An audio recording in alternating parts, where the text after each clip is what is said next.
بالکل میں ابھی کہہ سکتی ہوں کہ کافی امپرومنٹ آیا ہے اور کافی جو ہے ہماری بچیاں باہر آ رہی ہیں، ایجوکیشن کے لیے بھی آ رہی ہیں، باقی کی فیلڈس میں بھی جا رہی ہیں، امپاورمنٹ آ رہی ہے، بالکل آ رہی ہے. لیکن مجھے ایک چیز جو سب سے زیادہ ایک پنچ کرتی ہے وہ یہ ہے کہ ہم امپاورمنٹ کی بات کرتے ہیں ان خواتین کے لیے جو گھروں سے نکلنے کو تیار نہیں ہیں. ہمارے جتنے بھی ڈونرز ہیں، ہمارے جتنے بھی یہاں پہ آرگنائزیشن ہیں، لیڈرز ہیں، ان کے لیے بات کر رہی ہوتی ہے. لیکن ایک خاتون جو خود وہاں سے نکل کے خود امپاور ہونا چاہتی ہے تو اس کے لیے وہ راستے نہیں مہیا کیا جاتے یا گائیڈ لائن نہیں دیے جاتے، جو میں نے بذات خود فیس کیا. جب میں ان سے کہتی تھی میں یہ کام کرنا چاہتی ہوں، اب مجھے سپورٹ چاہیے، تو وہ آگے سے کچھ اور باتیں کرتے. تو میرا ان سے یہ بھی سوال ہوتا تھا کہ پھر آپ کس خواتین کی امپاورمنٹ کی بات کر رہے ہیں؟ میں اس ایریا سے نکل کے خود یہاں پہ امپاور ہونے کی کوشش کر رہی ہوں، تو آپ مجھے نہیں سپورٹ کر رہے، تو پھر آپ کس کے لیے بات کر رہے ہیں؟ تو یہ والی چیزیں جو ہیں ابھی بھی ہیں مسائل کہ ہم جو خواتین گھر سے نکلنے کو تیار نہیں ہیں ہم ان کو فورس کر رہے ہیں، اور جو وہ اسی سوسائٹی سے لڑ کے باہر آ رہی ہیں ہم ان کے لیے راستے نہیں بنا رہے، ہم ان کے لیے کوئی لیڈرشپ تیار نہیں کر رہے یا ہم ان کو گائیڈ نہیں کر رہے. تو یہ ہماری اس سوسائٹی کا، ہمارا جتنا بھی ڈیولپمنٹ سیکٹر ہے وہ اس چیز میں تھوڑا سا ان کو سوچنے کی ضرورت ہے اور کچھ ایسی پالیسیز. ایگزیکٹلی مینس جو فیمیلز کام کر رہی ہیں پہلے سب سے پہلے ہمیں ان کو زیادہ امپاور کرنے کی ضرورت ہے کہ ان کو تو اس خلا کو، اس جو ڈیفیکلٹیز ہیں ان کو ہم کس طرح سے پر کر سکتے ہیں. سوشل سیکٹرز کیا کر رہا ہے یا گورنمنٹ سیکٹر کی کیا رسپانسبلٹیز بنتی ہیں، ہم کس طرح سے اس سب چیزوں کو کور کر سکتے ہیں اور اپنی وومن کو امپاورمنٹ اسپیشلی ایجوکیشن کی جو ہم بات کریں اس طرف لے کر آ سکتے ہیں ہم. دیکھیے بلوچستان میں جو ہے ایجوکیشن کا سچ کوئی مسئلہ نہیں ہے، ٹھیک ہے، خواتین پڑھنا چاہتی ہیں، بچیاں اور پیرنٹس بھی پڑھنا چاہتے ہیں. اصل میں جو ایک چیز کہہ دی گئی ہے کہ لوگ جو ہے اپنے پیرنٹس بچیوں کو نہیں پڑھانا چاہتے، تو میں اس سے بالکل ڈس ایگری کرتی ہوں. میں ان سے یہ کہتی ہوں کہ آپ نے ان کو فیسلٹیز کتنی دی ہیں، آپ نے ان کو ایکسیس کتنا دیا ہے کہ وہ بچیوں کو پڑھا سکیں. تو ہمارا کام، میرا ایجوکیشن پہ کام رہا ہے کافی، میرا اب بھی خواب ہے کہ ساری بچیاں جو وہ پڑھ سکیں. تو وہ جب میں کمیونٹی کے لوگوں سے ملتی تھی تو وہ آگے سے مجھے یہی جواب دیتے تھے کہ آپ ہم نے اسکول کب دیا ہے کہ ہم بچیوں کو پڑھائیں، آپ ہمیں کیوں بلیم کرتے ہیں کہ ہم بچیوں کو نہیں بھیجتے. تو مسائل یہ ہے کہ گورنمنٹ نے یا ہمارے جتنے بھی سیکٹر ہیں وہ گرلز ایجوکیشن پہ اتنی توجہ نہیں دی گئی. اب جب تک بچی پڑھے گی نہیں تو اپنے رائٹس کے بارے میں کس طرح سے جو ہے وہ سمجھ سکتی ہے. تو یہ ایک ایشو جعفر آباد کے پورے بلوچستان میں اسی طرح کے ہیں. اور مزے کی بات یہ کہ ہمارا گوادر مکران جو ہے گرلز ایجوکیشن کے حوالے سے بہت ٹاپ پہ تھا، لیکن بدقسمتی سے وہاں پہ بھی کچھ ایسی ایلیمنٹس آ گئے کہ انہوں نے گرلز ایجوکیشن کو ہٹ کرنا شروع کر دیا. تو وہ چیزیں جو ہے کافی جو ہے ڈس اپوائنٹنگ تھی ہمارے لیے بھی کہ ایک ایریا جو خود بچیوں کی ترقی کے لیے کام کر رہا ہے وہاں پہ گورنمنٹ جو ہے اس طرح کی پالیسیز اپنا رہی ہے، اور جہاں پہ کام نہیں کر رہے تو وہاں پہ ایک بینر اٹھا لیا ہے کہ یہاں پہ لوگ پڑھنے نہیں دے رہے. تو یہ ایشو ہے. تو یہاں پہ جو ہے ایکسیس ٹو جسٹس ہے، ایکسیس ٹو ایجوکیشن کا جو ہے وہ ایک ایشو ہے کہ وہ نہیں پرووائڈ کی گئی ایسا جس طرح سے کرنی چاہیے. اچھا، ایجوکیشن کے بعد جو سب سے امپورٹنٹ چیز آتی ہے وہ آتی ہے ہیلتھ کے حوالے سے. جو سب سے بڑا ایشو اس وقت میرے خیال سے بلوچستان کے اندر چل رہا ہے وہ وومن ہیلتھ کے حوالے سے. تو اس حوالے سے تھوڑا سا آپ ہمارے لسنرس کو گائیڈ بھی کریں کون کون سے میجر ایشوز ہیں جو فیمیلز فیس کر رہی ہیں اور ابھی تک بھی ہمیں وہ فیسلٹیز یا ہماری فیمیلز کو فیسلٹیز نہیں ملی ہیں کہ وہ سارے کے سارے ایشوز ختم ہو سکیں. دیکھیں اس میں جو سب سے گیپ مجھے نظر آتا ہے نا وہ ہمارے اپنی گورنمنٹ اور گورننس کی طرف سے ہی نظر آتا ہے. ہمارا MMR دیکھ لیں، IMR دیکھ لیں، پوری دنیا میں سب سے زیادہ بلوچستان میں جا رہا ہے. مطلب سال میں ہزاروں کی تعداد میں ڈیتھس ہو رہی ہیں. اور جب رورل ایریاز میں ہوتی ہیں تو وہاں پہ سب سے بڑا ایشو یہ ہے کہ وہ ان کی جو ہیلتھ فیسلٹیز کی ایکسیس ہے نا وہ نہیں ہے. تو جب یہ خواتین کا جو ڈلیوری کے جب ٹائم آتا ہے تو وہ ہاسپٹل تک پہنچتے پہنچتے ان کی جو ہے راستے میں ڈیتھ ہو جاتی ہے کمپلیکیشنس کی وجہ سے. دوسرا یہ کہ ڈسٹرکٹس لیول پہ بھی وہ فیسلٹیز نہیں ہے. میں جعفر آباد کی مثال دے دوں کہ ایک بہت بڑا 30-35 کلومیٹر کے فاصلے سے جب ڈسٹرکٹ ہیڈ کوارٹر پہنچتے ہیں تو وہاں پہ ان کو لیڈی ڈاکٹر نہیں ملتی. ٹھیک ہے، اب لیڈی ڈاکٹر وہاں پہ نہیں ہے ڈیوٹی. جتنے بھی ڈسٹرکٹس کے کوٹا پہ وہ BMC سے ایجوکیشن حاصل کرتے ہیں وہ اپنے ڈسٹرکٹ میں ڈیوٹی دینے کے لیے تیار نہیں ہے. پورے بلوچستان میں یہ حالت ہے. کیوں نہیں دے رہے؟ کیونکہ وہ خود پڑھ لکھ چکے ہیں. وہ چاہتے ہیں کہ وہ ایسے شہر میں رہیں جہاں وہ اپنے بچوں کو بھی ایجوکیشن دیں. بالکل ٹھیک. اب ان چھوٹے ایریاز میں نہ اچھے ایجوکیشن کے انسٹیٹیوٹ ہیں، نہ کالجز ہیں، نہ باقی کی فیسلٹیز ہیں. تو وہ ان کی بھی غلطی نہیں ہے کہ وہ اپنی لائف بہتر کرنے کے لیے موو کر جاتے ہیں کسی اور بڑے شہر میں. تو یہ ہے کہ اب جتنے چھوٹے شہر ہیں اگر ہم وہاں پہ یہ ترقی کے پروگرام سے شروع کر دیں تو ہر پڑھا لکھا یا جو بھی لوگ ہیں وہ اپنے ہی ایریا کو پریفر کریں گے اور وہیں پہ رہیں گے, اور باقی پھر آپ کے ڈپارٹمنٹس بھی جو ہے وہ وہاں پہ کام کرنا شروع. میم آپ نے ایک بہت امپورٹنٹ ایشو کو, بلکہ اس کو میں ایشو ہی کہوں گا, ہائی لائٹ کیا ہے کہ جو بندہ تھوڑا سا ویل ایجوکیٹڈ ہوتا ہے وہ اپنی سوسائٹی چھوڑ کے چلا جاتا ہے. جی بالکل. ایون کہ اگر ہم بات کریں بلوچستان کی تو بلوچستان کے چھوڑ کے پنجاب چلے جاتے ہیں اور پنجاب والے ملک ہی چھوڑ کر نکل جاتے ہیں. دیکھیں جو بھی انسان ہے اس کی نیچر ہے کہ وہ اپنی لائف سے بہتر کرنا چاہتا ہے. ایگزیکٹلی. بہت کم لوگ ہوتے ہیں جو سیلف لیس ہوتے ہیں یا جو اپنی ذات سے بڑھ کے باقی لوگوں کے بارے میں سوچتے ہیں. ایسے ہیں ایگزامپلس ابھی بھی ہیں لیکن بہت کم ہیں جس لیول پہ ہمیں چاہیے. تو وہ اس کے اندر پیدا کرنے کے لیے یہ کہ اگر ان کی جو موٹیویشن ہے وہ, میں نے ابھی بھی بات کی کہ ان کو وہ فیسلٹیز جو ہے گورنمنٹ ہر ڈسٹرکٹ میں پرووائڈ کرے. اب ڈیولپمنٹ کے لیے ابھی جو ہم 110 بلین جو ہے ڈیولپمنٹ کا بجٹ ہے, وہ بجٹ کہاں یوز ہو رہا ہے؟ ہر سال اتنا بجٹ آ رہا ہے لیکن ہمیں کہیں پہ بھی کسی ڈسٹرکٹ میں وہ ڈیولپمنٹ نظر نہیں آتی. جب آپ انڈر ڈیولپ ہیں, آپ کو کوئی فیسلٹی نہیں ہے, تو آپ کا پڑھا لکھا طبقہ وہاں پہ رہنے کو تیار نہیں ہوگا کیونکہ اس کے پاس اور اپرچونیٹیز ہیں, وہ اس کو اویل کرے گا. تو آپ کسی کو اس کی وہ ہر شخص جو ہے اپنی لائف کو خود جو ہے وہ ڈیفیکلٹیز میں ڈال کے دوسروں کے لیے کام نہیں کرے گا. کوئی بھی موٹیویشن ان کے لیے نہیں ہو سکتی. یہ تب ہو سکتا ہے جب ان کی وہ ساری فیسلٹیز جو ہے اس کو پرووائڈ ہوں, اور تب جا کے وہ لوگ وہاں پہ رہیں. کہ کہیں پر بھی کوئی بھی فیمیل اگر کسی آفس میں کسی کام کے لیے جاتی ہے تو ان کو ہراسمنٹ کیا جاتا ہے. اس حوالے سے این جی او سیکٹر ہم لوگ کیا کام کر سکتے ہیں اور کس طرح سے یہ ایک نیگیٹیوٹی ہے اس کو کس طرح سے ختم کیا جا سکتا ہے؟ ڈیفینیٹلی میں خود ایک میل یہاں پر بیٹھا ہوا ہوں, ایک بہت بڑا پنچنگ پوائنٹ ہے, نیگیٹیوٹی ہے کہ جو فیمیلز کام کرنا بھی چاہتی ہیں ان کو بھی فرنٹ پہ آنے نہیں دے رہے. جائے وہ فیمیل جو میل وہاں پر بیٹھے ہوں ایک جاگیردارانہ نظام یا اپنا سب کچھ سمجھ کر بیٹھے ہوتے ہیں, کسی فیمیل کو آگے نہیں آنے دیتے. اس حوالے سے پلیز تھوڑا سا ہمارے ساتھ ڈسکس کیجیے اور ہمارے جو سننے والے ہیں ان کو بھی تھوڑا سا اویئرنیس ہو جائے اس حوالے سے. دیکھیں ہم نے بات کی کہ این جی او کس طرح سے یہ ہراسمنٹ کا پہ کام کر رہے ہیں. پہلی بات تو یہ کہ این جی او اپنے اندر تو ہراسمنٹ ختم کر لے, موسٹ امپورٹنٹلی. تو یہ تھوڑی سی چیزیں ہیں کیونکہ دیکھیں جب کہتے ہیں نا کہ کام کرنے والا خود اس آئیڈیالوجی پہ نہیں ہے تو وہ پھر چینج نہیں لا سکتا. ایگزیکٹلی. ٹھیک ہے. اب وومن امپاورمنٹ پہ کام کرنے والا شخص جو ہے اپنی عورت کو 4 پردوں میں رکھتا ہے, تو وہ کسی اور کو کیا ماشاءاللہ سے مجھے پہلی مرتبہ وہ بندہ ملا ہے جو میری مرضی کے سوالات کے اور میری مرضی کے جوابات بھی مجھے مل رہے ہیں. ایگزیکٹلی. تو میں نے شروع میں کہا تھا کہ میں بہت اسٹریٹ فارورڈ بات کرتی ہوں, اور میں نے بھی آپ کو کہا کہ یہ پلیٹ فارم میں خود بحیثیت ایز اے گیسٹ شو کرتا ہوں, میں کوشش یہی کرتا ہوں جو فیکٹس ہیں جو ریالٹیز ہیں ان کے اوپر ہم بات کر سکیں. وہ جو چھپی ریالٹیز جو سب جانتے ہیں لیکن جان بوجھ کے ہم نے آنکھیں بند کی ہوئی ہیں کہ ان فیکٹس اور ان ریالٹیز کو ہم نے لے کر آگے آنا ہی نہیں ہے, لیکن ان فیکٹس اور ریالٹیز کو ہم نے آگے لے کر آنا ہے, اس کے اوپر بات ضرور کرنی ہے. دیکھیں یہی ہمارے منافقانہ رویے ہیں جس کی وجہ سے ہم ابھی تک چینج نہیں لا سکتے. سب سے بڑی بات جتنی بھی ڈیولپ کنٹریز کو دیکھ لو, ان لوگوں نے آئیڈیالوجی کو اپنایا ہے پھر اس پہ کام کیا ہے, تو دیکھیں وہ ڈیولپ ہو رہی ہیں. اور کیا وجہ ہے کہ بلوچستان اتنے سالوں سے یہاں پہ ڈیولپمنٹ سیکٹر کام کر رہا ہے اور کوئی چینج نہیں, ہم آگے جانے کے بجائے پیچھے ہی جا رہے ہیں. مطلب میں خود کو دیکھتی ہوں ہمارا جو سوسائٹی ہے ابھی بہت بیک پہ جا رہی ہے. ابھی کتنے وائلنس کے کیسز آ رہے ہیں, کتنے جو ہے آپ کے پاس ریپ کے کیسز آ رہے ہیں, کیوں آ رہے ہیں؟ پھر آپ کی کہاں فنڈنگ ہو رہی ہے, کہاں پہ آپ کا کام ہو رہا ہے؟ یہاں پہ گورنمنٹ کی ذمہ داری ہے تو سول سوسائٹی کی بھی ہے. سول سوسائٹی کا بھی یہی اگر وہ بات کرتا ہے تو اس کو عملی طور پہ وہ بن کے بھی دکھانا پڑے گا, تب آپ سمجھیں گے کہ کوئی چینج جو ہے یہاں پہ آ سکتا ہے. اور جہاں تک بات ہوئی ہراسمنٹ کی, ہراسمنٹ کا ایک ادارہ بن چکا ہے لیکن ابھی وہ ادارہ سیکریٹریٹ کے ایک روم تک محدود ہے. وہ آگے جو ہے وہ اس نے ابھی تک کام کرنا شروع نہیں کیا. اس کا صرف میں ایک ایگزامپل دوں گی کہ بلوچستان یونیورسٹی کا ایک بہت بڑا ایک اسکینڈل سامنے آیا تھا, اور وہاں پہ پھر یہ اسکینڈل اس لیے دبا دیا گیا کہ یہاں پہ بچیاں سامنے نہیں آئی ہیں. تو وہاں پہ بچیاں جو میں بہت اس ڈے فرسٹ سے میں اس ایشو پہ کام کر رہی تھی اور میں اس کو بہت کلوزلی واچ بھی کر رہی تھی, ایون کہ میں اسمبلی کے تمام سیشنز میں بھی جا رہی تھی, ان کی جو ہیئرنگس وغیرہ ہو رہی تھی, تو وہاں پہ بھی یہی ہوتا تھا کہ وکٹمز نہیں آ رہے.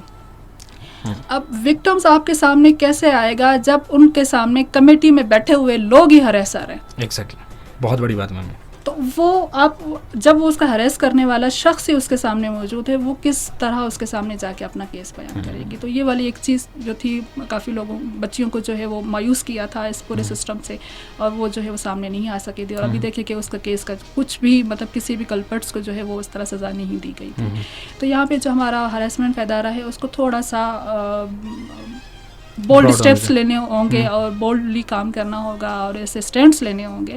جسٹ یہ نوکری نہیں ہونی چاہیے, آپ کو تھوڑا سا ایکٹیو رول کرنا ہوگا, کیونکہ اسی ہریسمنٹ کی وجہ سے بہت ساری بچیاں ایجوکیشن بھی چھوڑ دیتی ہیں, اپنی جاب سے بھی چھوڑ دیتی ہیں. ہمارا اپنا کریئر رہا ہے, شروع دن سے ہم ہریس ہو رہے ہیں, لیکن ہمارے اندر وہ پاور تھی تو ہم آگے نکل آئے, ان کو فیس کرنے کا تھوڑا سا تھا. لیکن ہر بچی کے اندر وہ نہیں ہوتا, وہ ڈر کے بیٹھ جاتی ہیں. تو یہ بڑا ایک مسئلہ ہے. پھر آپ وہ جو ایک 50% والی پاپولیشن ہے اس کو 50% تو آپ نے یہ والے ہتھ کنڈے استعمال کر کے تو ان کو وہیں پہ بٹھا دینا. اور بہت امپورٹنٹ ایک آپ نے بات کی ہے کہ جو لوگ اس کے اوپر بات کرتے ہیں سب سے پہلے ہمیں خود کو عمل کرنا پڑے گا ان چیزوں کو, تاکہ ہم ان کو سامنے لے کر آ سکیں. اچھا, آپ بتا دیں کہ کون سا ایسا ہم لائے عمل تیار کر سکتے ہیں کہ جو ہماری ان امپلائمنٹ فیمیلز ہے, ایک تو اتنی مشکل سے سب سے پہلا ایشو جو ہم نے ڈسکس کیا کہ ایجوکیشن کے حوالے سے, کہ ایجوکیشن حاصل کرنا ان کے لیے مشکل کام ہوتا ہے. ایجوکیشن حاصل کر بھی لی, جب ان کو جاب نہیں ملتی تو پھر دوسری فیملیز آئیڈینٹیفائی کر کے کہتی ہیں کہ اس نے ایجوکیشن حاصل کر کے کون سا تیر مار لیا جو تم تیر مار لو گے. تو اس حوالے سے بھی ان امپلائمنٹ کے حوالے سے بھی تھوڑا سا آپ ہمارے جتنے بھی لسنرز ہیں, سننے والے ہیں یا دیکھنے والے ہیں, ان کو تھوڑا سا گائڈ کر دیں. دیکھیے, سب سے پہلے تو میں یہ کہوں گی کہ خواتین کی ایجوکیشن کا مقصد اس کی جاب نہیں ہونی چاہیے, وہ اس کی جو ہے وہ شعور ہونا چاہیے. وہ فیملی کو بناتی ہیں, اور جو آج کل یہاں ہریسمنٹ کے اور اس کے کیسز آ رہے ہیں وہ مردوں کی طرف سے آ رہے ہیں, اور وہ مردوں کی وہ اس طرح سے تربیت نہیں ہوئی ہے کہ وہ پھر آگے خواتین کے لیے وہ مسائل پیدا کر رہے ہیں. تو خواتین کی تعلیم اس لیے ہو کہ وہ ایک جنریشن کو بھی تعلیم یافتہ بنا سکے ذہنی طور پہ, نہ کہ ڈگریوں کے طور پہ. بالکل ٹھیک بات ہے. ٹھیک ہے. اور دوسری جو چیز ہے وہ خواتین کے ان امپلائمنٹ کا بلوچستان کا تو ایک بہت بڑا مسئلہ ہے, کیونکہ یہاں پہ سوائے گورنمنٹ سیکٹر کے پرائیویٹ سیکٹر نہ ہونے کے برابر ہے. صرف آپ کا بینکنگ سیکٹر ہے جہاں پہ بھی ہے, لیکن وہاں پہ بھی اس طرح خواتین اتنا موٹیویٹ نہیں ہوتی وہاں جانے کے لیے کہ وہاں پہ کام کر سکیں. بہت ساری ریزنس ہو سکتے ہیں اس کے. دوسرا گورنمنٹ کو پھر یہ کہ تھوڑا پرائیویٹ سیکٹر کو یہاں پہ پروموٹ کرنے کی ضرورت ہے, یہاں پہ انڈسٹریز کو لانے کی ضرورت ہے, جہاں خود ہمارا مطلب ایک رچ ایگریکلچر اور باقی کے مائننگ وغیرہ کے حوالے سے بلوچستان بہت مالا مال ہے. لیکن مسئلہ یہ کہ یہاں کا جتنا بھی سرمایہ ہے وہاں انڈسٹریز جو ہے وہ کسی اور صوبوں میں لگی ہوئی ہیں, تو وہ انڈسٹریز جو ہے بلوچستان میں آنی چاہیے, اور وہیں پہ جو ہے امپلائمنٹ کو ہم جو ہے شروع کر سکتے ہیں. ادروائز گورنمنٹ میں کے پاس تو ایک لمیٹڈ ہی جابس ہوتی ہیں, اور جس میں وہ 25-35 سال تک ایک شخص جو ہے وہ چھوڑنے کو تیار بھی نہیں ہوتا. تو تب تک ہر سال ایک نیا جو ہے بیچ نکل رہا ہے ایجوکیشن لے کے, تو پھر وہ کہاں جائے گا. تو ظاہری سی بات ہے تب تک جب تک آپ کا پرائیویٹ سیکٹر نہیں. اچھا, پرائیویٹ سیکٹر میں ہمارے پاس سوشل سیکٹر ہے, اور سوشل سیکٹر کا جو آج کل حال چل رہا ہے وہ آپ بھی بہتر جانتے ہیں کہ نہ ہی کوئی انٹرنیشنل فنڈنگز ہے اور نہ ہی گورنمنٹ جو ہے وہ سوشل سیکٹرز کو. تو یہ گورنمنٹ کیوں سوشل سیکٹر کو پروموٹ نہیں کر رہی یا ان کا ساتھ نہیں دے رہی, اس کی بھی کوئی خاص وجہ ہے تو آپ ہمیں ضرور بتا دیں. دیکھیں, سوشل سیکٹر کی یہ ہے کہ وہ کہیں نہ کہیں تھوڑا بہت جو گورنمنٹ کو وہ پنچ کرتا ہے کہ اتنی بڑی فنڈنگ کے ساتھ ہم کام نہیں کر سکتے, لیکن این جی او سیکٹر جو ہے پھر بھی تھوڑا بہت جو ہے وہ کام کر رہا ہوتا ہے. تو وہ ایک کمپیریزن آتا ہے, کمیونٹی سوچنا شروع کرتی ہے, لوگ سوچنا شروع کرتے ہیں. پھر وہ ہمارے جو وہ جو لوگ ہمارے آتے ہیں تو ان سے سوال کرنا شروع کرتے ہیں کہ آپ جو ہے اس طرح کام نہیں ہو رہا اور این جی او نے ہمیں کام دیا ہے. تو پھر وہ ان کے لیے بھی ایک چیز بنتی ہے کہ بھائی یہ کام اس طرح کیوں کر رہے ہیں. ایک چیز یہ. دوسرا چیز یہ ہے کہ یہاں پہ کچھ اس طرح کا گورننس بن گئی ہے کہ کنٹرولڈ ہے, اور اس کنٹرول سے نکلنے کے لیے جتنے بھی ڈونر تھے ان کو جو ہے مایوس کر کے ان کے NOC وغیرہ جو ہے ختم کر کے نکال دیا گیا تھا. تو بلوچستان میں جو ایک ایشو یہی ہے کہ اس کو کسی بھی طرح سے ترقی کرنے نہیں دینا, اس کو پسماندہ ہی رکھنا ہے. اور جب این جی او سیکٹر نے یہاں پہ آ کے لوگوں کو امپلائمنٹ دینا شروع کی, ان کی ٹریننگس دینا شروع کی, ان کو شعور دینا شروع کر دیا, ان کو رائٹس بتانے شروع کر دیے, تو یہ پھر پنچ کیا ہمارے سو کالڈ کو. لوگوں کو جب اویئرنیس مل گئی کہ ہمارے رائٹس کیا ہیں, جیسے ابھی RTI کی بھی ایک کمپین چل رہی ہے رائٹ ٹو انفارمیشن کی بھی, تو اس کے حوالے سے بھی لوگوں کو. ہماری سوسائٹی میں اگر کوئی فیمیل سوشل سیکٹر NGOs میں کام کرنا چاہتی ہے تو ایک ٹیگ لگا ہوتا ہے کہ سوشل ویلفیئر NGOs میں کام کرنے کے لیے نہیں, NGOs میں کام کرنے کی اجازت نہیں, باقی جہاں پہ کرنے کے. تو یہ نیگیٹیوٹی کیوں ہے اور اس کو کس طرح سے ہم ختم کر سکتے ہیں؟ حالانکہ ایسا کچھ نہیں ہے. جو سیکٹر میں اگر انٹرنیشنل آرگنائزیشن ہے, لڑکی وہاں پہ فیمیل کام کر رہی ہیں اور وہ جانتی ہیں وہاں کی پالیسیز کو, تو وہ بہت اسٹرکٹ پالیسی ہوتی ہیں. اگر وہ خود فالو کرنا چاہے تو وہاں پہ بہت آسانی سے کام کر سکتے ہیں. میرا اپنے انٹرنیشنلس کے ساتھ زیادہ کام رہا ہے, تو میں نے مطلب آسانی کے ساتھ, کیونکہ مجھے اپنے رائٹس کا پتہ تھا, تو مجھے کوئی ایکسپلائٹ نہیں کر سکتا تھا. تو یہاں پہ بھی لڑکیوں کو یہ ہے کہ اس کو اپنے رائٹس کا پتہ ہونا چاہیے, وہ ایکسپلائٹ نہیں ہوں گی. کچھ ایسی ہوتی ہیں جو اپنی کم عمری کی وجہ سے یا لا علمی کی وجہ سے ایکسپلائٹ ہو جاتی ہے, پھر وہ ایک شخص سے دوسرے شخص میں ایک غلط رویے کے اس کے ساتھ جو ہے یا غلط اس کے ساتھ پہنچ جاتی ہے، تو اس وجہ سے لوگ جو ہے اس کو مائنڈ کرتے ہیں. جیسے میں نے اپنے شروع میں کہا کہ مجھے بھی مطلب ریزسٹنس آئی تھی کہ یہ NGO میں کام کرے گی، مردوں کے ساتھ کام کرے گی. میرے کزنس نے مجھے کہا کہ باہر کسی کو مت بتانا کہ تم ہماری کزن ہو، اور ابھی فخر سے میری پوسٹ لگا رہے ہوتے ہیں. تو یہ چیز ہے. تو مطلب یہ ہمارے ذہن میں بنا ہوا ہے کہ عورت مرد کے ساتھ کام کر رہی ہے تو وہ غلط ہی ہے. ایسا نہیں ہے. اگر دو عورت مرد اگر ساتھ ہیں تو وہ ان کا پروفیشنل ریلیشن ہے، وہ ان کا ضرورت ہے وقت کی. تو اٹ ڈزنٹ مین کہ وہ آپس میں ہنس کے بھی بات کر رہے ہیں وہ غلط ہے. ایسا نہیں ہے. تو یہ تھوڑا سا ہمیں اپنی سوسائٹی کو سمجھنا ہوگا، کیونکہ ہمارے تھوڑی سی ان کو پازیٹیو تھاٹ کی طرف لے کر آنا، پازیٹیو سوچ کی طرف لے کر آنا پڑے گا. اور یہ کچھ مجھے بہت افسوس ہوتا ہے کہ یہ چیزیں پروموٹ کرنے والے بھی خود سوشل سیکٹر کے لوگ ہیں. ایگزیکٹلی یہی چیز سب سے امپورٹنٹ چیز یہی ہے، وہ خود کسی اور کو آگے نہ آنے دیا جائے. تو یہی اس طرح کی پروپیگنڈا کیا جائے کہ سب لوگ یہی سمجھے کہ بہت مشکل کام ہے، بہت مشکل جگہ ہے، وہاں پر نہ ہی جائیں. تو یہ ارلی میرجز کے حوالے سے تھوڑا سا ان کو اویئرنیس ہے کہ جلدی شادی کرنے کے کس طرح کے نقصانات ہو سکتے ہیں. وہ تو یہ سمجھ رہے ہیں بس بچی ہے سر سے اتاریں، جلدی شادی کر دیں، اگر تھوڑی سی عمر گزر گئی تو بچی کی شادی نہیں ہوگی. تو اس کے جو نقصانات ہیں وہ بھی تھوڑا سا ہمارے لسنرس کو بتا دیں تاکہ ان کو بھی تھوڑی سی اویئرنیس ہو سکے اس حوالے سے. دیکھیں جو چھوٹی عمر کی شادی کے جو نقصانات ہیں وہ بہت زیادہ ہیں. آج کل یہ ہے کہ بچی کو یہ دیکھا جاتا ہے کہ بچی بالغ ہو گئی ہے اور اس کی ہائٹ جو ہے وہ ہو گئی ہے تو پھر ہم نے شادی کر دینی ہے. اکثر ہم جب لوگوں سے بات کرتے کہتے نہیں یہ تو جوان ہے، بھائی دیکھو اس کے قد تو آپ تک پہنچ گیا ہے. تو میں اس کا مسئلہ یہ ہے کہ وہ ابھی بلوغت کا جو ہے وہ 10-12 سال کی ایج میں بھی بچیاں ہو جاتی ہیں. وہ ہماری ڈائٹ کا مطلب اتنا وہ نیچرل نہیں مل رہا، ہر چیز ملاوٹ والی ہے، کیمیکل والی ہے، تو وہ اس میں اس طرح کی چینجز آ جاتی ہیں جس کی وجہ سے وہ بلوغت کے ٹائم جلدی آ جاتا ہے. تو وہ جیسے آتا ہے اس کے بعد وہ شادی کر دیتے ہیں. لیکن 10 سال 12 سال یا 14 سال کی بچی کا فزیکلی انٹرنل جو اس کی گروتھ ہے وہ نہیں ہو پاتی. بالکل ٹھیک بات. تو جب تک وہ بچی جو ہے وہ بچہ پیدا کرنے کی پوزیشن میں نہیں ہوتی، وہ اس کے اندر وہ خود ڈیولپ ہو رہی ہے ابھی، اور اسی دوران اس کی شادی ہو کے وہ بچہ جو ہے اس کی وہ پیدا کرنے کی اس میں آ جاتی ہے. بالکل ٹھیک بات ہے. تو وہاں پہ اس کے لیے جو ہم نے بتایا MMR کا جو ایشو ہے وہ سب سے بڑا یہی ہے کہ چھوٹی عمر کی شادی کے بعد وہ بچی کی گروتھ کے اندر ہی اس کے اندر ایک گروتھ ہونا شروع ہو جاتی ہے، تو وہ اس کے اندر کمپلیکیشنس پیدا کر دیتی ہے جس کی وجہ سے بچیوں کی ڈیتھ ہو جاتی ہے اور بچوں کی بھی ڈیتھ ہونا شروع ہوتی ہے، یا وہ بچے جو ہے معذور پیدا ہوتے ہیں کیونکہ ان کی ٹھیک سے گروتھ نہیں ہو پا رہی ہوتی ہے. تو یہ مسائل ہیں بچیوں کی ڈیتھ کے حوالے سے بھی. دوسرا یہ کہ وہ ایجوکیشن کا جو ہمارا ایک ہے، آپ نے 5 سے 15 سال تک جو ہے فری ایجوکیشن دینی ہے، تو جب تک بچی کا وہ ایجوکیشن کا جو سسٹم ہے وہ بھی رک جاتا ہے. وہ بچی کی شادی ہو گئی ہے تو وہاں پہ پھر لڑائی جھگڑا بھی بہت ہوتا ہے، ڈومیسٹک وائلنس کے ایشوز بھی بہت زیادہ ہو جاتے ہیں. وہ بچے اپنی رسپانسبلٹیز پوری نہیں کر پاتی تو ڈومیسٹک ایشوز بالکل ٹھیک، کیونکہ اس کے اندر ابھی بچپنا ہے نا، قدر تو اس نے بنا لیا ہے لیکن اس کی مینٹلٹی ذہن تو نہیں، رسپانسبلٹیز کس طرح سے اٹھانی ہے، پورے گھر کو کس طرح سے سنبھالنا ہے، وہ تو ابھی تک اس کو اتنی اویئرنس نہیں بنا، اور وہ ذہن جو ہے اس کا ابھی اتنا میچور نہیں ہوا کہ وہ ساری ذمہ داریوں کو سمجھے. اور ابھی مطلب بچیاں جو ہے وہ اس طرح سے ابھی بھی گروتھ نہیں کر پاتی جلدی سے کہ جلدی سے ڈیولپ ہو سکے اور سوچ کو اور ذمہ داری کو سمجھ سکے.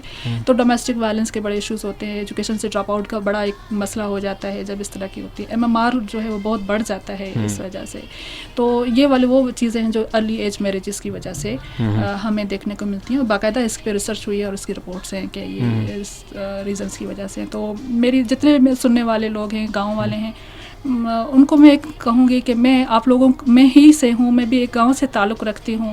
تو خدا رہا میری ریکویسٹ ہے بچیوں کی کم عمری میں شادی نہ کرے، ان کو پڑھنے کا موقع دے، زیادہ سے زیادہ 18 سال تک انتظار کر لیں تاکہ بچی اپنی تھوڑی سی زندگی جی لے، پھر اس کے بعد آپ ذمہ داریوں کا بوجھ جو ہے وہ. اس میں ایک چیز کو اور میں ہائی لائٹ کرنا چاہوں گا، ہمارے ڈومیسٹک ایشوز جو ہوتے ہیں، گھریلو لڑائیاں جو ہوتی ہیں، گھریلو جھگڑے جو ہوتے ہیں، اس میں بھی ڈیفینیٹلی دونوں تالی جو ہے دونوں ہاتھوں سے بجتی ہے. کچھ مرد کے بھی قصور ہوتے ہیں، کچھ فیمیلز کے بھی قصور ہوتے ہیں. تو یہ اس کی سب سے بڑی وجوہات کیا ہو سکتی ہیں؟ ایک تو ڈیفینیٹلی ارلی میرج ہو گئی ہے، اور کون سی ایسی وجوہات ہوتی ہیں جو گھر میں اتنی زیادہ لڑائی جھگڑے اسٹارٹ ہو جاتے ہیں؟ ایک ٹاپک تو جو بات میں نے وہاں پہ کی تھی اس کے علاوہ اگر میں نے آنر کہہ دی تو وہ بات اور میرے گلے فٹ ہو جانی. دیکھیے ڈومیسٹک وائلنس کے بہت سارے ریزنز ہیں. کچھ تو وہ ریزنز ہیں جو ہمارے معاشرتی پیدا کرتا ہے، کچھ مس انڈرسٹینڈنگس ہیں یا کچھ اس طرح کی چیزیں ہیں. مطلب میں پروفیشنل لائف میں ہوں، مجھے پتہ ہے باہر کتنی ڈیفیکلٹیز ہیں. یہی ڈیفیکلٹیز مرد کو بھی ہیں. پھر وہ جب اس طرح کی سچویشن اور مائنڈ کے ساتھ گھر جاتا ہے, وہاں پہ بھی اس کو وہ سکون نہیں مل رہا ہوتا, تو وہاں پہ وہ مسئلہ جو ہے وہ کریٹ ہونا شروع ہو جاتا ہے. لیکن یہاں پہ یہ بات آتی ہے کہ ٹھیک ہے لڑائی جھگڑا تو ہو گیا, عورت نے بھی بات کی, مرد نے بھی بات کی, تو مرد کو اختیار کس نے دیا کہ وہ اس پہ تشدد کرے؟ بالکل ٹھیک بات ہے. ٹھیک ہے نا, ابھی کہا کہ تالی دونوں ہاتھوں سے بجتی ہے, بج تو رہی ہے, لیکن عورت تشدد پھر بھی نہیں کر رہی. بالکل ٹھیک بات ہے. تشدد مرد کر رہا ہے. تو وہ مرد کے اندر یہ چیز کیسے آئی ہے؟ تو مرد کے اندر ہماری وہ سوسائٹی پیدا کرتا ہے کہ مرد جو ہے بالا تر ہے عورت سے, اور وہ اس کا حاکم ہے, وہ اس کے بارے میں کوئی بھی فیصلہ کر سکتا ہے اور کچھ بھی مار سکتا ہے. اور سوری ٹو سے اس میں ہمارے تھوڑا علماء کرام کا بھی یہ چیزیں آ جاتی ہیں جب وہ اس طرح کے ایجوکیٹ کرتے ہیں کہ ایک جگہ پہ بات ہوئی تھی کہ عورت کو ہلکا سا مارا جا سکتا ہے. آپ مارنے کی ترغیب کیوں دے رہے ہیں؟ آپ پیار کی ترغیب کیوں نہیں دے رہے؟ آپ سکون کی بات کیوں نہیں کر رہے؟ تو وہ چیزیں ہیں. ٹھیک ہے لڑائی جھگڑے ہر جگہ ہوتے ہیں, پھر وہ ان کی صلح بھی ہو جاتی ہے. تو تشدد والا جو ہے وہ مرد کے اندر ایک حاکمیت والا جو ایک عنصر ہے جو ہماری اپنی سوسائٹی کا پیدا کرتا ہے, وہی کرتا ہے. یہ اکثر مجھے گاؤں میں یا گھروں میں ماؤں کی طرف سے بھی دیکھنے کو آتا ہے. جب ماں بیٹے کو کچھ کہہ رہی ہوتی ہے اور وہ اس کے سامنے چیخ رہا ہوتا ہے, تو آگے سے وہ اس کو کہتی ہے اچھا تمہاری بیوی آئے گی نا, پھر میں دیکھتا ہوں کیسے دم دبا کے اس کے سامنے بیٹھتے ہو. تو اس کے اندر وہ کچھ ایسے لاشعوری طور پہ ڈال رہی ہے تم نے عورت سے نہیں دبنا, تم نے عورت پہ حکمرانی کرنی. اچھا یہاں پہ ماں بولنے والی ہے, مائیں ہیں, بالکل مائیں بھی ہیں. پھر اندر گھر کے اندر جو پولیٹکس ہوتی ہے, جو میں کہتی ہوں کہ میں یہ والی جو رجسٹرن والی پولیٹکس پہ تو کام کر سکتی ہوں, لیکن گھریلو پولیٹکس پہ میں بھی بے بس ہوں. اس پہ تو ہر بندہ بے بس ہو جاتا ہے, میل بھی بے بس ہو جاتا ہے. بہت ڈیفیکلٹ, وہ چاہے مرد چاہے. اچھا اس میں بھی عورت کی غلطی نہیں ہے, عورت بھی اسی سائیکی کے ساتھ آ رہی ہے, اس کی بھی اسی طرح پرورش ہوتی ہے. اپنے شوہر کو سنبھال کے رکھنا ہے, باقیوں سے دور رکھنا ہے, یا وہ اس طرح کی چیزیں ہیں کہ آپ نے جو ہے مطلب گاؤں میں جیسے ہوتے عورتیں مار کھا کے بھی خوش ہو جاتی ہیں, مرد نے مارے حق ہے اس کا. میں ایک واقعہ بتاؤں گی, جھلمکسی میں ہم کام کر رہے تھے, وہی ایک خواتین کے گروپ کے ساتھ میں ملی, وہاں پہ ہم بیٹھے باتیں کر رہے تھے. تو ایک عورت آئی وہاں پہ, وہ مٹی میں بھری ہوئی تھی اور اس کے یہاں سے بلڈ بھی تھوڑا سا وہ ہو رہا تھا. وہ آ کے بیٹھ گئی, تو میں نے کہا تمہاری یہ حالت کیوں اس طرح ہو رہی ہے؟ تو باقی عورتیں اس پہ ہنسنے لگی, مذاق اڑانے لگی کہ یہ ابھی شوہر سے مار کھا کے آئی ہے. میں نے کہا کیوں مارا ہے اس کو؟ کہتے اس نے کھانا گرم کرنے میں تھوڑا سا لیٹ کر دیا تھا, شوہر نے اس کو گھسیٹ کے مارا ہے. اب وہ عورت بجائے اس تکلیف کے یا اس کے, وہ بیچاری شرمندگی والی ہنسی ہنس رہی تھی, وہ شرمندہ ہو رہی تھی, یعنی کہ قصور بھی اس کا ہے. میں نے کہا کیوں پھر تم نے بات نہیں؟ کہتے نہیں میری غلطی ہے نا, میں نے کھانا گرم کرنے میں دیر کر دی. میں نے کہا اچھا صبح کیا؟ کہتے صبح میں کھیتوں میں گئی تھی کام کرنے کے لیے, پانی بھر کے آئی, پھر کھانا بنایا, بچے تھے چھوٹے. میں نے کہا شوہر کیا کرتا ہے؟ کہتے صرف وہ کھیتوں میں کام کرتا ہے. تو میں نے کہا پھر بھی تم شرمندہ ہو رہی ہو کہ تمہارا لیٹ ہوا ہے, اور شوہر تمہیں مار رہا ہے, تم اس کو بھی جسٹیفائی کر رہی ہو, نہیں اس کا حق تھا. اور باقی کی عورتیں بھی اس کا مذاق بنا رہی تھیں کہ آپ جو ہے شوہر کا کام ٹائم پہ نہیں کرتے اس لیے مار دیا. تو یہاں پہ بھی ہمیں یہ چیزیں سمجھنے کی ضرورت ہے کہ جہاں پہ عورت اور مرد ہیں, وہ ان کا رول جو ہم نے ڈیفائن کیا ہے کہ مرد نے باہر کام کر کے اندر آ کے بادشاہ بن جانا ہے, بالکل عورت نے باہر کام کرنا ہے لیکن اندر آ کے بھی گھر کا کام بھی کرنا ہے, بچے بھی سنبھالنے ہیں, اور عورت کی شوہر کی خدمت بھی کرنی ہے. تو وہ والی چیزیں جو ہے مطلب ہمیں نکالنی ہوگی. یہ جو رول ہم نے ڈیفائن کر دیا نا, گھر کا کام صرف عورت ہی کرے گی, مرد کیوں نہیں کرے گا؟ اس کے دو ہاتھ نہیں ہے کیا؟ اچھا اس میں موسٹ امپورٹنٹلی آپ نے بہت اچھی بات اور ایک اور اچھی بات ہائی لائٹ ہو چکی ہے کہ ہم تعلیم تو دے رہے ہیں لیکن ہمارے ساتھ تربیت نظر نہیں آ رہی. اچھا موسٹ امپورٹنٹلی ہم یہاں پہ آج کا پروگرام میں ڈیفینیٹلی شاہینہ شاہین کے نام بھی ضرور کرنا چاہوں گا, ان کو بھی ٹریبیوٹ پیش کرنا چاہوں گا, جو کہ ظلم کا شکار ہوئی ہیں. ریسنٹلی ان کو بھی قتل کر دیا گیا ہے. تو اس طرح کے واقعات آپ اگر میڈم شاہینہ شاہین کی کیا گزرتی ہے ایک فیمیل کے اوپر, یا جب وہ سنتی ہیں اس طرح کا کچھ, تو ایک بحیثیت فیمیل کہ اگر میں یہ سنتا ہوں کہ کسی کے ساتھ اس طرح کی زیادتی ہوئی ہے, تو ایز اے فیمیل کیا گزرتی ہیں, کیا ایکسپریشنز ہوتے ہیں, کیا خیالات ہوتے ہیں, وہ تھوڑا سا ہمارے ساتھ ضرور ایکسپریس کیجیے گا. دیکھیے شاہینہ شاہین والا جو واقعہ ہوا ہے, یہ دو اسپیکٹس میں بہت زیادہ امپورٹنٹ ہے جس پہ ہمیں سوچنے کی اور اس پہ بات کرنے کی ضرورت ہے. ایک تو یہ کہ وہ خاتون جو پروگریسو خاتون تھی, پڑھی لکھی تھی, بالکل ٹھیک بات, اور ہر فیلڈ میں اس نے اپنا نام بنایا تھا, اور وہ اتنی امپاور تھی, لیکن اس کے باوجود بھی وہ غیرت کے نام پہ قتل کر دی گئی. تو یہ ہمیں سوچنے کی ضرورت ہے کہ ہم جن خواتین جو امپاور ہو چکی ہیں, اس دن مجھے خود کو خوف محسوس ہوا تھا, ٹو بی ویری آنیسٹ. جس سوسائٹی سے میرا تعلق ہے وہاں پہ اب بھی سیاکاری کے قتل ہوتے ہیں, وہاں پہ اب بھی جو ہے کاری ڈکلیئر کر کے عورتوں کو سیل آؤٹ کیا جاتا ہے. تو میرے اندر یہ خوف پیدا ہوا باقی خواتین کے لیے بھی کہ ہم جو اتنی خود کو امپاور سمجھ رہے ہیں، ہم سمجھتے ہیں کہ ہم اس طرح کا کام کر رہے ہیں تو ہمارے پیرنٹس ہماری فیملی جو ہمیں اون کر رہی ہے، ہم کچھ غلط نہیں کر رہے، ہم سیٹسفائی ہیں. یہی شاہینہ نے بھی سوچا ہوگا، لیکن پھر بھی اس کے شوہر نے اس کو قتل کر دیا. آئی ڈونٹ نو ریزنس کیا ہے، ابھی وہ سامنے نہیں ہے. بالکل ٹھیک بات. ایک چیز ہے. دوسری چیز یہ مکران سے یہ ہوا ہے، اور ہمارا بلوچستان میں دیکھا جائے تو مکران سب سے زیادہ ڈیولپڈ ہے، ایجوکیشن کے حوالے سے بھی، پولیٹکس کے حوالے سے بھی، اور ان کو لبرل سوسائٹی کہا جائے بھی غلط نہیں ہوگا. تو اس علاقے میں اس طرح کا واقعہ ہونا بھی ایک الارمنگ ہے. یہاں پہ مکران کے خود دانشور کو بھی سوچنا پڑے گا، وہاں پہ پڑھے لکھے بیوروکریٹس اتنے بھی لوگ ہیں، ان کو سوچنے کی ضرورت ہوگی کہ ان کے علاقے میں یہ چیز ہونا شروع ہوئی ہیں، ابھی سے اس پہ اسٹینڈ لینا یا کوئی پالیسی بنانے کی ضرورت ہے. تو وہ چیزوں کے لیے ہونا چاہیے. اور دوسرا جو ابھی باقی کی خواتین ہیں یا جہاں پہ ہم اس کے بارے میں کیا سوچتے ہیں، تو ہمارے لیے مطلب ری تھنک کرنے کی ضرورت ہے ابھی. اتنی مشکل سے یہاں تک پہنچ کے اور دوبارہ اس طرح کے جب واقعات سامنے آتے ہیں ہوتا ہے تو ہمیں لگتا ہے کہ ہم 10 سال پیچھے چلے گئے ہیں. پھر سے ہم نے جو 10 سال کا سفر طے کیا تھا اب پیچھے خود کو دیکھ رہے ہیں. تو اس حوالے سے ہے. تو شاہینہ شاہین کا قتل مطلب ایک سوچ کا قتل ہوا ہے، ایک پروگریس کا قتل ہوا، ایک خاتون کا نہیں ہوا. تو اس پہ جتنا افسوس کیا جائے کم ہے، اور ہمیں کافی تکلیف ہوئی تھی، اور اس کے لیے آج ہم نے ایک پروٹیسٹ بھی کال کیا ہے کوئٹہ پریس کلب کے سامنے. تو وہ بھی ہم جو ہے اس کو ٹریبیوٹ بھی وہاں پہ پیش کریں گے. First of all ma'am thank you so much, بہت بہت شکریہ آپ کے آنے کا، یہاں پر ٹائم دینے کا. لاسٹ کچھ ورڈنگز جو آپ فیمیلز کے لیے کہنا چاہ رہی ہیں، جو اس وقت فیمیلز آپ کو سن رہی ہیں، چاہے گھر میں ہیں، کہیں پر بھی کسی بھی جگہ پر موجود ہیں، کہ وہ خود ان کی کیا رسپانسبلٹی، وہ خود اپنے آپ کو کس طرح سے امپاور کر سکتی ہیں. دیکھیں سب سے پہلے تو عورت جو ہے وہ خود کو انسان سمجھنا شروع کر دے. وہ خود کو عورت اور کمزور، مرد نے یہ کہا ہے کہ عورت کمزور ہے، میں نے اس کی پروٹیکشن کرنی ہے، تو سب سے پہلے اس نے وہیں پہ آپ پہ وائلنس کر دیا ہے. کیوں آپ خود اپنا تحفظ نہیں کر سکتے؟ آپ نے خود کرنا ہے، اور آپ نے خود پہ ٹرسٹ کرنا ہے، ہمت کرنی ہے، اور آپ ٹرسٹ خود پہ کریں، آگے آئیں، ایجوکیشن حاصل کریں، اور آنے والے راستے کے ہر ہرڈلس کو ہمت کے ساتھ برداشت کریں. آپ کے لیے راستے بنتے چلے جائیں گے، اور ہمت کبھی نہ ہاریں. تھینک یو سو مچ میم، بہت بہت شکریہ آپ کے ٹائم کا اور یہاں پر آنے کا.